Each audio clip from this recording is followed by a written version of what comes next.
4上午8点多，工厂爆炸，巨大威力让一个圆柱状大型物体像火箭一样喷出。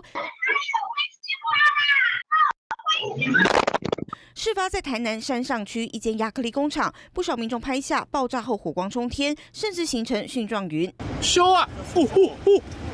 快修啊！民众从各角度拍摄爆炸蕈状云，十分触目惊心，跟电影特效一样场景，连气象署卫星云图都能看见。早上9点多，慢慢一团黑色阴影在台南上空往四处扩散。我们弄皮条臭味啊！当然咯，迄火黑的当然都无平哦。黄伟哲脸书提醒，火警风向空屏警戒区，山上区工厂8点多火警，位于下风处的新市、新化、永康、归仁、关庙、龙崎6区都空屏警戒，而这蕈状云引起讨论。理化老师分析是巨大能量造成，温度拉高的时候，气体就会膨胀，高速往上的过程中，因为上面空气会比较低温，所以就会产生了云状的状态。箭头是急剧热对流形成涡环，让底面像熨帽，浓烈黑烟四处扩散，厂内堆放大量化学物质原料，环保局到场监测，监测到甲苯跟2甲苯有一些浓度了哈。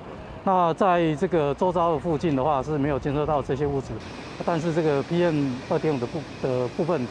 比平常有略高。火势控制后，厂区内机车全烧剩骨架，一旁轿车整排遭殃。环保局稽查人员现场持续监控，目前确定对工厂将依水污法、空污法进行后续开罚。3立新闻王少宇、黄志忠、古福先台南高雄报道。